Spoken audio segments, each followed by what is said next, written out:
Welcome to Red Pill Revolution. My name is Austin Adams.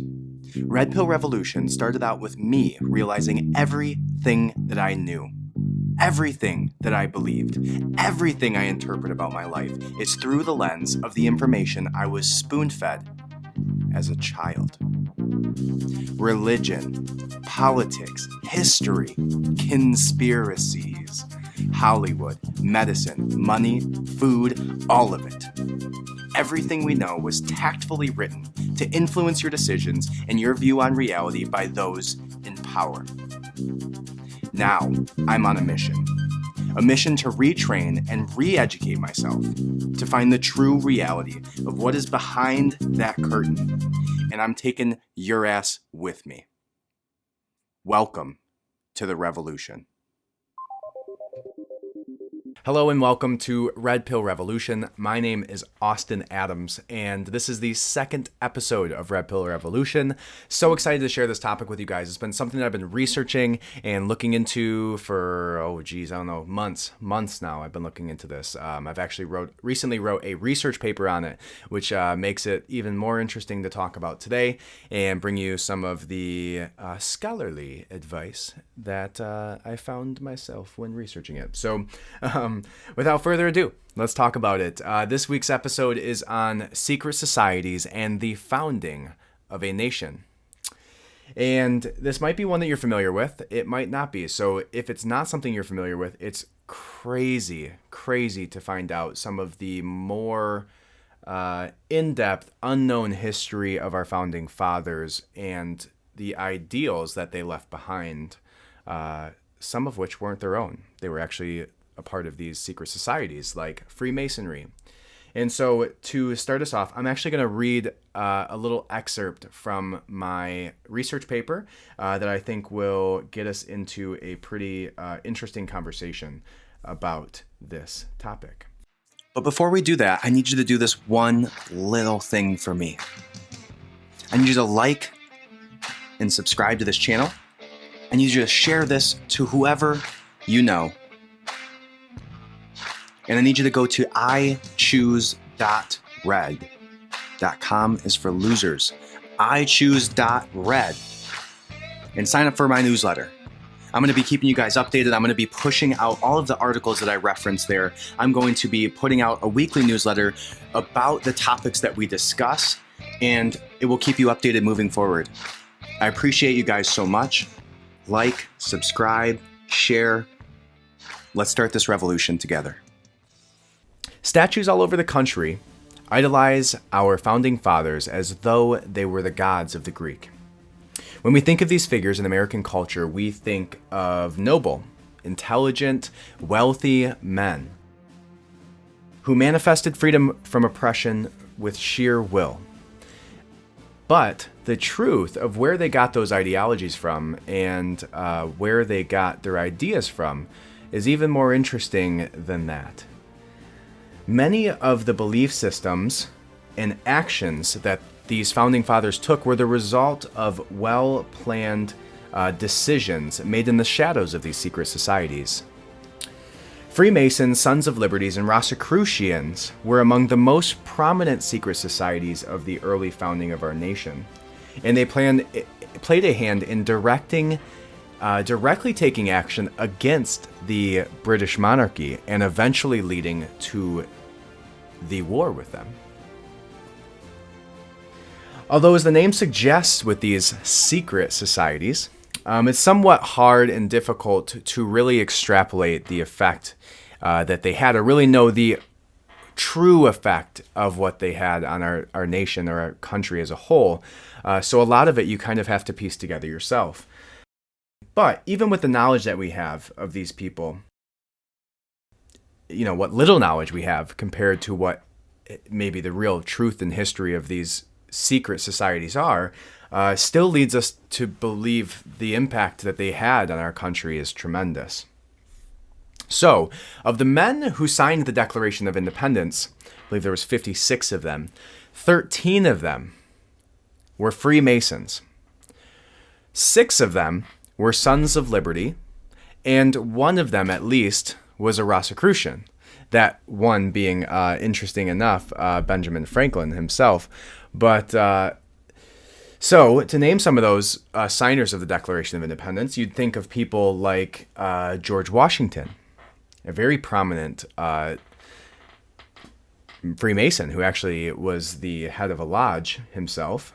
Thomas Jefferson, Samuel Adams, James McHenry, John Hancock, all Freemasons.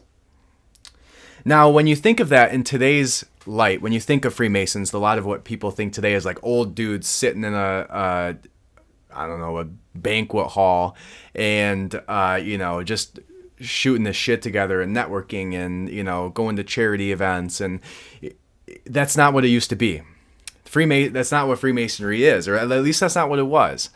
And the impact that so let's go back. So when you think of our country, you think of 1776.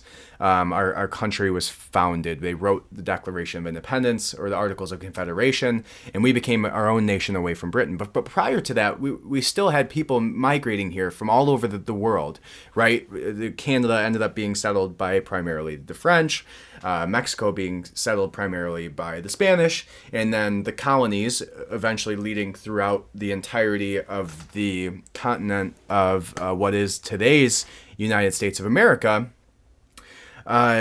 was founded by mostly Europeans. So people came over here from Britain early prior to 1776 and established Freemasonry and interwoven it into the fabric of what the colonies ended up being. So they established themselves in very high up levels of politics, and they established lodges. Actually, Benjamin Franklin himself was a part of establishing the very first lodge of Freemasonry in the early colonies.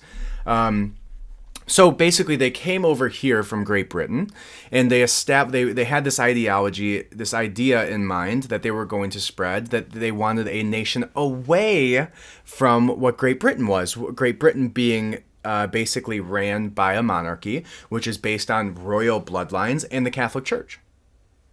Simple enough, right? So they wanted to find a secular nation, a nation away from Catholicism.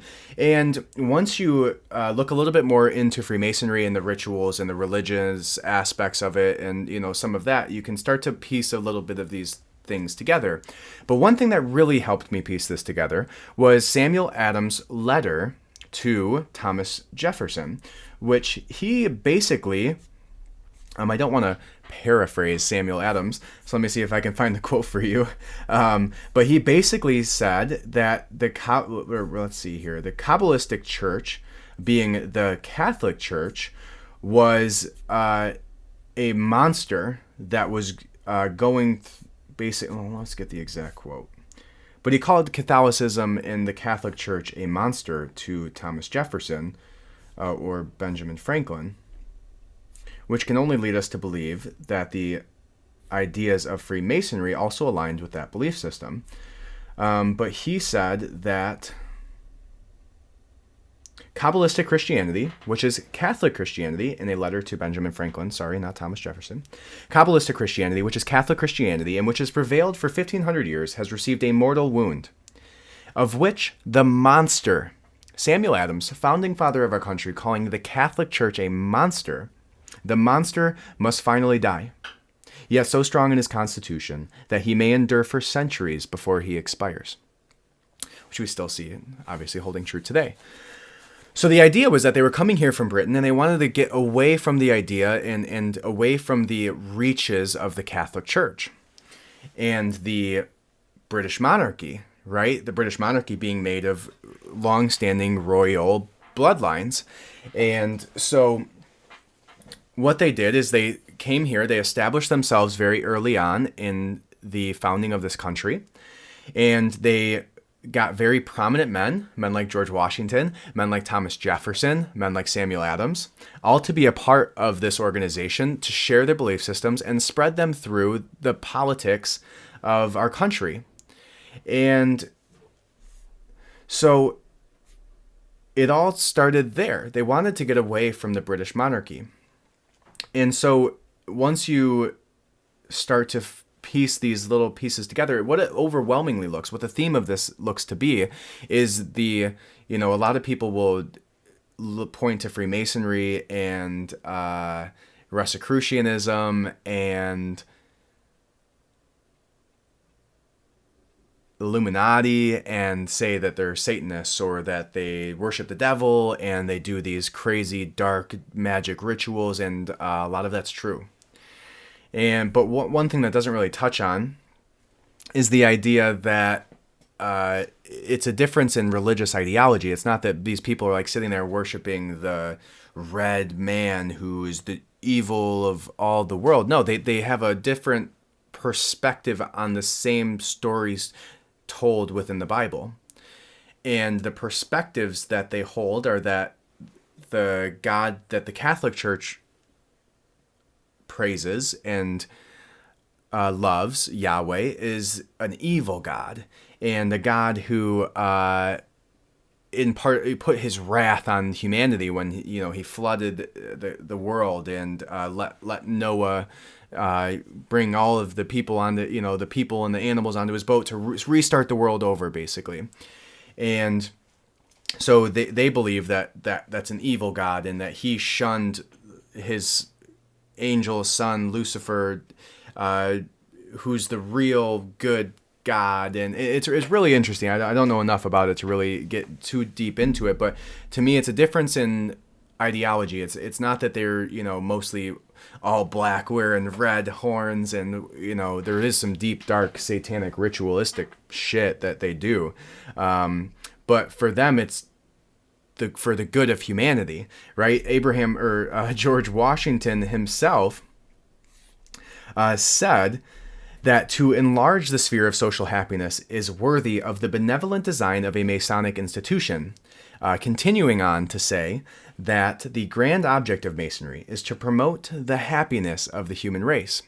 So they believe they're the good people, right? They believe they're getting us away from the monarchy. They believe they're getting us away from the British clergy, who was, obviously, if you look at some of the evil British monarchs like Vlad the Impaler, we'll get into that later too. If you're in the know, you know why. That's a really interesting topic to touch on.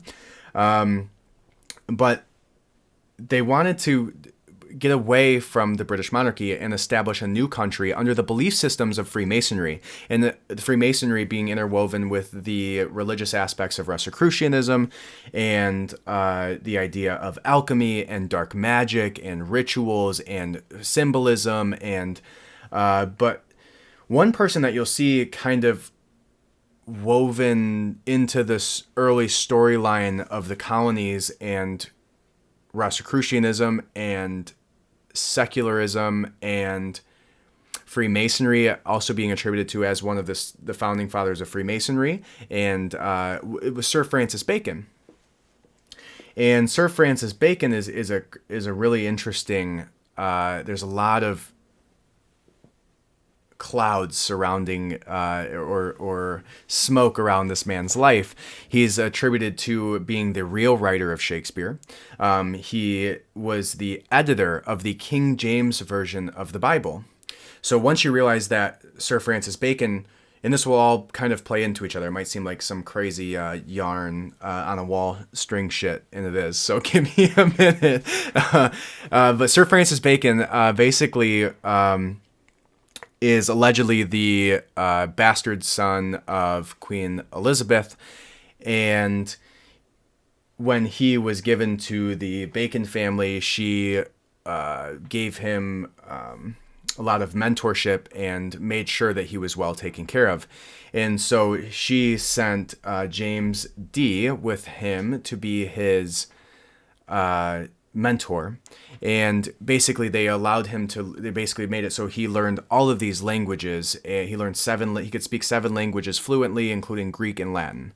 And but he also was a part of the team of people who edited the King James Version of the Bible, which is very interesting to touch on when you understand that he's also attributed to starting and founding Rosicrucianism and being one of the prominent founders of Rosicrucianism, which is a dark black magic alchemic belief system interwoven with Jewish Kabbalism, and so basically the most prominent version of the Bible that you'll see when you walk into almost all the churches that you know today is going to be the King James version of the Bible. And that version of the Bible was edited, right? And when you think about how things are translated, you watch a show, watch Squid Games, and you'll see the difference between the subtitles and what they say in the dub version is much different. And because the direct translation and the translation of what the story they're trying to tell within the English language are going to be different. And that's based on cultural reflections, right? And what they think Americans might like to see compared to Koreans, and how we tend to phrase things in our thought processes. So when you control the language of the Bible, you control the perspective of the Bible and what the point of those stories are. And then also within the writing of the Bible, which is the same Bible that you'll find in every single Freemason lodge, is the King James Version of the Bible, which was edited by Sir Francis Bacon. I don't know, I tend to call him Sir for some reason, like I'm his royal subject.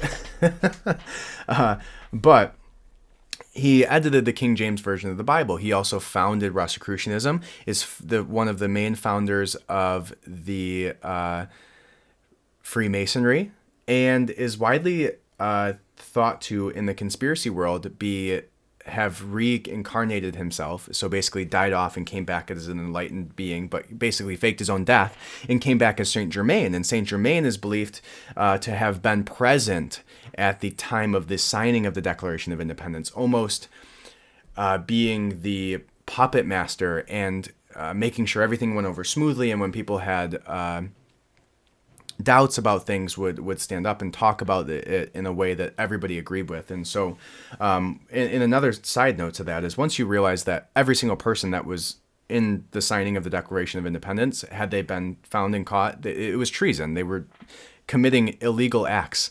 And so once you realize that they were, felons in today's world, it's not too far off to understand that they were a part of these secret societies and used their belief systems to push the ideologies of them and weave them into the fabric of our American society today. So one of the things that's interesting to note about Freemasonry, besides the fact that almost 33% of the signers of the Declaration of Independence were a part of it, is that the very first third party, one of the biggest problems with our political system, and I think most people would agree with this today, one of the biggest problems that we have is the two-party system. It's the craziest, the two-party system that we have is the top three things I would say is the problem with our political system today. But maybe between lobbying and those would be the top two at least. Commercial lobbying, and the two-party system, right? So the two-party system was all well and dandy and fine, I guess, once George Washington died and left Thomas Jefferson as his successor, and Thomas Jefferson and Alexander Hamilton basically hated each other and founded the Federalists and the Anti-Federalists. It was the very first to split off and become a two-party system. And then later on, around the 1840s, after Freemasonry basically took up the entirety of our political sphere, it's said that 22 of 24 seats of the Senate or Congress are basically held by Freemasons at a single given time. And what ended up happening, there was this man who was kind of a degenerate, according to the public of the time, but Captain William Morgan. And Captain William Morgan was going to write a book on alongside this editor of a newspaper. And he was going to write a book about Freemasonry and the evils of Freemasonry of the time and the rituals that they do and the satanic craziness behind closed doors. And as a result of that, within weeks, Freemasons showed up at his door and knocked on his door, and they took him to jail for basically a long-standing loan for a shirt and tie that he had. And then once that basically fell through, they didn't keep him. They brought him back to jail for a $2.65 debt that he owed. So Captain William Morgan had Freemasons knocking at his door because he was going to write this book about their satanic rituals. And they brought him to jail once. It didn't work. They brought him to jail a second time. It started to stick. And then they bailed him out. So Freemasons showed up at the jailhouse, bailed him out for his debt of $2.65, threw him in the back of a chariot to the sounds of William Morgan yelling murder. And he was never seen again. And this was like widely known that he was going to publish this. The public in general was like really looking forward to this publication, and there was a lot of hysteria around the Freemasons at the time because it wasn't very widely known about this society until he was going to write about it. And when he was going to write about it, he got kidnapped and murdered and was never heard from again. But what that caused was more hysteria. And what that caused them to do was realize, so basically what happened is the people that were allegedly had kidnapped and murdered William Morgan got anywhere from a month in jail to 2 years in jail. And they thought that that was an injustice in and of itself. The people, the general public of the colonies did. And they realized that it's true that the Freemasons did take over politics and were untouchable because you can kidnap and murder somebody in broad daylight and get a month in jail. Interesting side note, William Morgan's wife later went on, so the person who was going to go to speak out on Freemasonry, whose husband was captured and killed as a result of it, later went on to marry Joseph Smith, the founder of Mormonism, or the Church of the Latter-day Saints, which has a lot of interwoven Freemason symbolism, beliefs, rituals. Just a side note, don't know too far into that connection yet, but I'm going to be looking into it. But anyways, back to the founding of our very first third political party. So what happened after that was within 5 months of him being captured and killed, and these people getting off and basically getting a month for murdering William Morgan, Thurlow Weed and John Quincy Adams started the third party, the Anti-Masons. It was the Anti-Masonists was the very first third party of the United States. The very first third political party in the United States was a direct response to a secret society with satanic rituals. So they founded this third party, and they went after Andrew Jackson. Andrew Jackson being a real interesting gangster president of the time. But John Quincy Adams, immediately preceding the time that he was in office, said as a result of this, during the anti-Masonic movement, which he started to found himself, said, "I do conscientiously and sincerely believe that the order of Freemasonry, if not the grandest, is one of the grandest moral and political evils under which the Union is now laboring, a conspiracy of the few against the equal rights of the many. Masonry ought forever to be abolished. It is wrong, essentially wrong, a seed of evil which can never produce any good." John Quincy Adams being the cousin of Samuel Adams, a Freemason. John Quincy Adams being a son of patriots. But that will lead us into basically, if there's anything that you can take from this entire show today, it's that if there's going to be a prominent third party, which they never actually won anything, but if there was going to be any prominent third party in the United States against Republicans and Democrats, it's going to probably take the kidnapping and murder of a man who's about to write a book about alleged secret societies and cults that all of our politicians are about. So the future looks bleak for the two-party system. Now, let's talk a little bit about the Sons of Liberty. The Sons of Liberty was founded originally by the Loyal Nine, the Loyal Nine being some prominent members in Boston at the time. And they realized that in order to kind of spread their philosophy, they would need the help of more members. They couldn't just have 9 people anymore. And so they recruited the likes of Samuel Adams. Samuel Adams being a prominent member of the Masons and also being a very good networker. And so they recruited Samuel Adams, and some of the very well-known events of the Sons of Liberty that you would know are the Boston Tea Party, is the abolishing of the Stamp Act. Two things that directly led to the revolution against the British monarchy. Now, if you think about what the Sons of Liberty actually did, is they did the bidding of the Freemasons. They were the arm of the Freemasons. That a lot of people, they met in the same place as the Freemasons. They met in a tavern called the Green Dragon, and the Masons would meet on top, and the Sons of Liberty would meet in the bottom floor. So to think that they didn't intermingle completely and have very similar ideologies is silly. Samuel Adams was a part of both of them. Actually, a lot of the members of the Freemasons were a part of also the Sons of Liberty. And so the Sons of Liberty, let's talk about the Stamp Act. The Stamp Act was basically a taxation by the British on the colonists, saying that any piece of paper that you have basically needs to get a stamp mark from our stamp, and we're going to make money off of it. So every transaction, any transactional thing that was happening, any legal thing that was happening had to go through the British monarchy. They had to get a stamp of approval. So what the Sons of Liberty did is they basically dragged anybody who said that they were going to enforce this or going to be one of the people who gave the stamps, dragged them in the street, tarred and feathered them publicly. They were gangsters, the Sons of Liberty, gangsters. They also went on to dump some 300 barrels of tea into the ocean of the the East Indian Trade Company.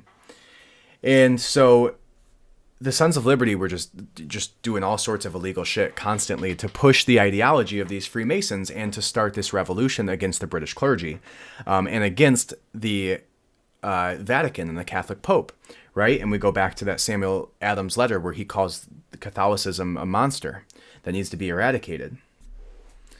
So another interesting part of this Freemasonry is all of the symbolism in the Rosicrucians, is all the symbolism that was woven into the early fabric of our country. Take out a dollar bill right now and you'll see exactly what I'm talking about. You'll flip it over and you'll see not only the all-seeing eye on the back of the top of the pyramid itself being a symbolism of Freemasonry, but you'll also see the seal, the eagle, as it were, and the eagle being our the symbol of freedom. And the eagle actually comes from, allegedly, Benjamin Franklin being a part of the early commissioned group to come out with our seal. And they originally came to him with a phoenix, which was a Rosicrucian belief system coming from the Chemical Wedding, the third part of that book series released by the Rosicrucians. And the Rosicrucian Chemical Wedding book goes into basically this crazy story of this man who gets pulled into this, Rosicrucians himself being pulled into this forest, and there being 4 tablets on trees, and I'll try to summarize this pretty quickly. But he each 4 symbolizing a different path that he can take. And basically what ends up happening is a white bird falls in front of him, a raven comes to kill the bird, and they both fly off, and he runs after him, passed down one of these tablets, and he doesn't pick his way specifically, but finds himself on this path. The next thing you know, he's a part of this, basically this ritualistic, weird, almost cultish ritual where this royal family dies, and they're supposed to do this every however often. And what they do is they bring in all these people, and what they do is they take this egg, and the egg hatches and turns into a phoenix, and the phoenix has to be fed the blood of these royal family members who are dead in the other room. And as a result of it drinking this royal blood, it gets bigger and faster and bigger and bigger and bigger, until eventually it turns into this white being, this white, beautiful phoenix. And the royal family comes back alive as a result of drinking, the phoenix drinking the blood of these royal family members. And so basically this occultist satanic ritual on the ability to bring people back from the dead.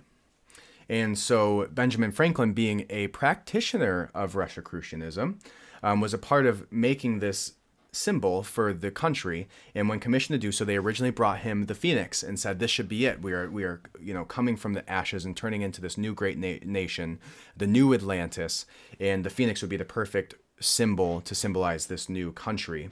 The new Atlantis being, the second book written within the Rosicrucian books released. And being this ideology behind showing up, interestingly enough, the new world showing up a distant world, and the world being one where everybody believes all of these Rosicrucian beliefs, and it's just this utopia. And so under the belief system of Benjamin Franklin and Rosicrucianism, the phoenix was the perfect symbol to symbolize the new world. And the only way that they could convince the person who was making these decisions to do it was by making it look enough like an eagle. And so they shifted the symbol from being directly a phoenix to something that symbolized what that phoenix was, the eagle really symbolizing that phoenix from the Rosicrucian second part of that book, or third part of the book, The Chemical Wedding. So there's where that comes from. Now, the next really interesting part of symbolism comes from the idea of the Statue of Liberty. The Statue of Liberty coming from three French artists. Those three French artists, all three of them being Freemasons, and made this Statue of Liberty behind the goddess of Libertas, and gave it as a gift to the United States for freeing themselves from the British clergy, from the British monarchy, and establishing this new world. The new world of the Freemasons, ran by the Freemasons, ran by the Rosicrucianism belief system and ideology, woven into the fabric of all these societies. And that is where we find ourselves today.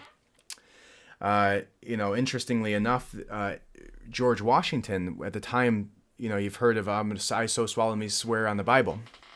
George Washington, at the time that he was being inaugurated as the president, said and sent somebody back to the Masons Lodge.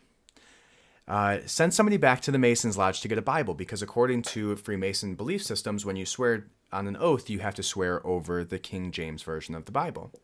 And so they send somebody to get the Bible, puts his hand over it, and swears on it. That same Bible today is held in some historical exhibit, and it's only been used a few times in history again, and several of those times being, George Washington Bible. The several times that it's been used throughout history was also used by other people who were a part of Freemasonry, or at least an offshoot of it.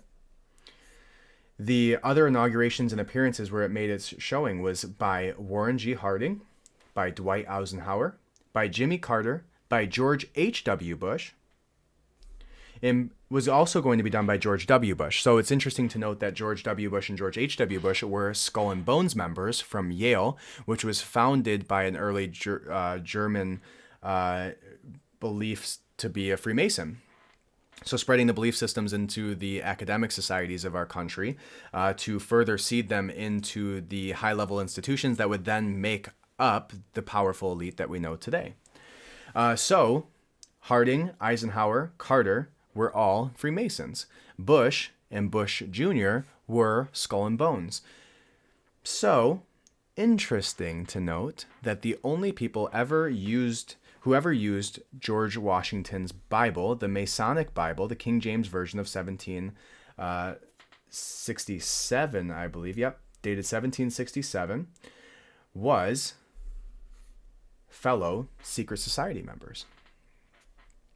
So once you look into the fabric of our country, once you realize the founding fathers, the events that took place, the ideology that was spread, all comes from secret societies. It all stems from the writings of Rosicrucianism, and it all intersects to turn into what we know today as liberty and freedom, and it all comes from the ideologies that were spread through these secret societies themselves.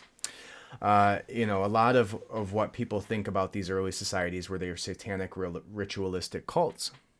Now, it's hard to find a lot on that, but it is easy to find the actions and the letters of these people who founded our country. And once you look into that deeper, I believe personally that we were founded by the Freemasons and Rosicrucianism. And you can see that easily interwoven into the fabric of today's society. And then what happened at some point, and this is pure speculation, what happened at one point is that the Masons wanted to dilute their society, and because it had become too big, the anti-Mason, right after that anti-Masonic movement, that third party, political party that came out, they lost a lot of popularity amongst the people after, William Morgan was captured and killed. And it was brought into the light of the public. They lost a lot of members. A lot of lodges shut down and closed down. So what I believe happened is that they wanted to dilute the idea of Freemasonry, and they wanted to take the ideologies and the real members and put them into different positions in different organizations and spread the ideology through new organizations with the same belief systems and dilute the Freemasons completely into a bunch of old men who wear these silly looking robes and like to give money to charity and, what we know as the Masons today. But that's pure speculation. I have no fucking idea if what I'm talking about is true there.